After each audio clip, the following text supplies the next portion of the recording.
ನಮಸ್ತೆ ವೀಕ್ಷಕರೇ. ಮನೆಯಲ್ಲಿರುವ ಹಳೆಯ ಚಿನ್ನವನ್ನು ಮಾರಲು ಅಥವಾ ಹೊಸ ಚಿನ್ನವನ್ನಾಗಿ ಪರಿವರ್ತಿಸಲು ಯೋಚಿಸುತ್ತಿದ್ದೀರಾ? ಅಥವಾ ಲಾಕರ್ನಲ್ಲಿ ಭದ್ರವಾಗಿಡಲು ಆಲೋಚನೆ ಮಾಡುತ್ತಿದ್ದೀರಾ? ಸ್ವಲ್ಪ ತಾಳಿ. ಚಿನ್ನದಿಂದಲೂ ಸುಲಭವಾಗಿ ಆದಾಯ ಪಡೆಯುವ ಯೋಜನೆಯೊಂದನ್ನು ಕೇಂದ್ರ ಸರ್ಕಾರ ರೂಪಿಸುತ್ತಿದೆ.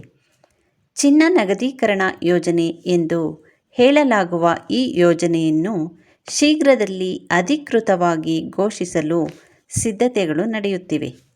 ದೇಶದಲ್ಲಿ ಚಿನ್ನದ ಬೇಡಿಕೆಗೆ ಸಮಸ್ಯೆಯಾಗದಂತೆ, ಈ ಆಭರಣ ಉದ್ಯಮದಲ್ಲಿ ತೊಡಗಿಕೊಳ್ಳುವ ಲಕ್ಷಾಂತರ ಕಾರ್ಮಿಕರ ಜೀವನೋಪಾಯಕ್ಕೆ ಧಕ್ಕೆಯೂ ಆಗದಂತೆ ಚಿನ್ನದ ಆಮದು ಕಡಿಮೆ ಮಾಡಲು ಕ್ರಮ ಕೈಗೊಳ್ಳಬೇಕು ಎಂದು ಅಖಿಲ ಭಾರತ ಆಭರಣ ಮತ್ತು ಅಕ್ಕಸಾಲಿಗಳ ಒಕ್ಕೂಟ ಕೇಂದ್ರ ಸರ್ಕಾರಕ್ಕೆ ಮನವಿ ಮಾಡಿತ್ತು.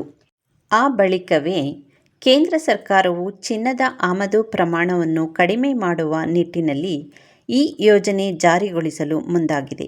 ಭಾರತೀಯರ ಮನೆಗಳಲ್ಲಿ ಇರುವ ಚಿನ್ನದ ಪೈಕಿ ಸ್ವಲ್ಪ ಚಿನ್ನ ಮಾರುಕಟ್ಟೆಗೆ ಬಂದರೂ ಆಮದು ಪ್ರಮಾಣ ಗಣನೀಯವಾಗಿ ಕಡಿಮೆಯಾಗುತ್ತದೆ ಎನ್ನುವುದು ಕೇಂದ್ರದ ಲೆಕ್ಕಾಚಾರ.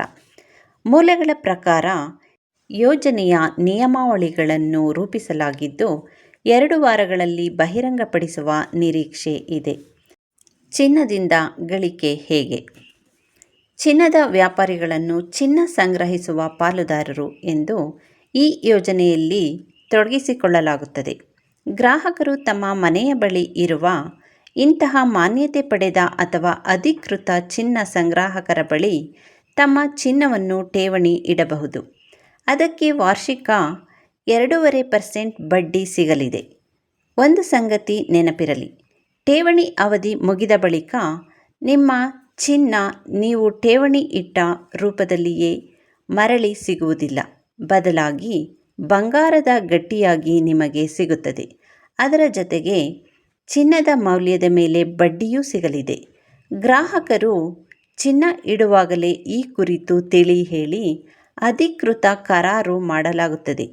ನೀವು 100 ಗ್ರಾಂ ಒಡವೆ ಕೊಟ್ಟರೆ ಅದನ್ನು ಕರಗಿಸಿ ಅದರಲ್ಲಿರುವ 90 ಗ್ರಾಂ ಶುದ್ಧ ಚಿನ್ನವನ್ನು ಮಾತ್ರ ಬಾಂಡ್ನಲ್ಲಿ ನಮೂದಿಸಲಾಗುತ್ತದೆ. ಠೇವಣಿ ಅವಧಿ ಮುಗಿದ ಬಳಿಕ ಬಡ್ಡಿ ಮೊತ್ತದ ಜೊತೆಗೆ 90 ಗ್ರಾಂ ತೂಕದ ಹೊಸ ಚಿನ್ನದ ಬಿಸ್ಕೆಟ್ ಅಥವಾ ನಾಣ್ಯ ಅಥವಾ ಅದಕ್ಕೆ ಸಮನಾದ ಮೊತ್ತವನ್ನು ನೀಡಲಾಗುತ್ತದೆ. ಈಗಿರುವ ನಿಯಮಗಳ ಅನುಸಾರ ಬ್ಯಾಂಕ್ಗಳಿಗೆ ಮಾತ್ರ ಜನರಿಂದ ಚಿನ್ನವನ್ನು ಸಂಗ್ರಹಿಸಲು ಅನುಮತಿ ನೀಡಲಾಗುತ್ತದೆ. ಹೊಸ ನಿಯಮದಂತೆ ದೇಶದಾದ್ಯಂತ ಇರುವ ಚಿನ್ನದ ವರ್ತಕರು ಚಿನ್ನ ಸಂಗ್ರಹಿಸಬಹುದು.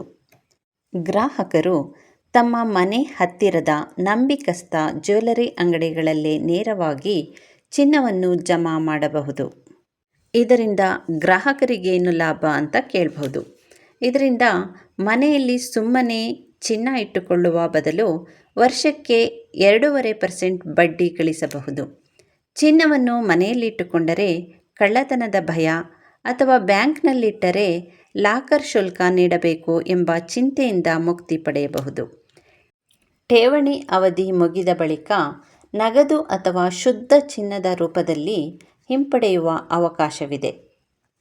ಹೊಸ ಯೋಜನೆಯಲ್ಲಿ ಗ್ರಾಹಕರು ಹಳೆಯ ಚಿನ್ನಕ್ಕೆ ದಾಖಲೆಗಳನ್ನು ನೀಡುವ ಖರೀದಿಸಿದ ಬಿಲ್ ಇಲ್ಲ ಎಂಬ ಚಿಂತೆ ಇಲ್ಲ.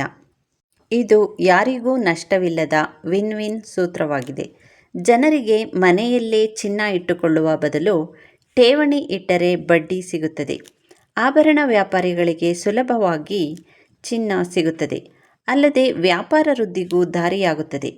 ಸರ್ಕಾರಕ್ಕೆ ಆಮದು ಕಡಿಮೆಯಾಗುವುದರಿಂದ ವಿದೇಶಿ ವಿನಿಮಯ ಶುಲ್ಕದಲ್ಲಿ ಭಾರೀ ಉಳಿತಾಯವಾಗುತ್ತದೆ.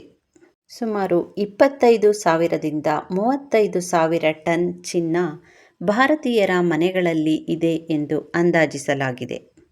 ಭಾರತೀಯ ಕುಟುಂಬಗಳ ಬಳಿ ಇರುವ ಚಿನ್ನದ ಪೈಕಿ ಕೇವಲ 5% ಚಿನ್ನ ಈ ಯೋಜನೆಯಡಿ ಮಾರುಕಟ್ಟೆಗೆ ಬಂದರೂ ಸುಮಾರು 8.57 ಲಕ್ಷ ಕೋಟಿ ರು ನಗದು ಹರಿವು ಬರಲಿದೆ ಎಂದು ಅಂದಾಜಿಸಲಾಗಿದೆ. ಇವಿಷ್ಟು ಮಾರುಕಟ್ಟೆಗೆ ಚಿನ್ನದ ಹರಿವು ಹೆಚ್ಚಿಸಲು ಕೇಂದ್ರ ಸರ್ಕಾರದ ಹೊಸ ಯೋಜನೆಯಾಗಿದೆ. ಇನ್ನೂ ಹೆಚ್ಚಿನ ಮಾಹಿತಿಗಾಗಿ ನಮ್ಮ ಚಾನಲನ್ನು ಲೈಕ್, ಶೇರ್, ಕಾಮೆಂಟ್ ಹಾಗೂ ಸಬ್ಸ್ಕ್ರೈಬ್ ಮಾಡಿ. ವಂದನೆಗಳು.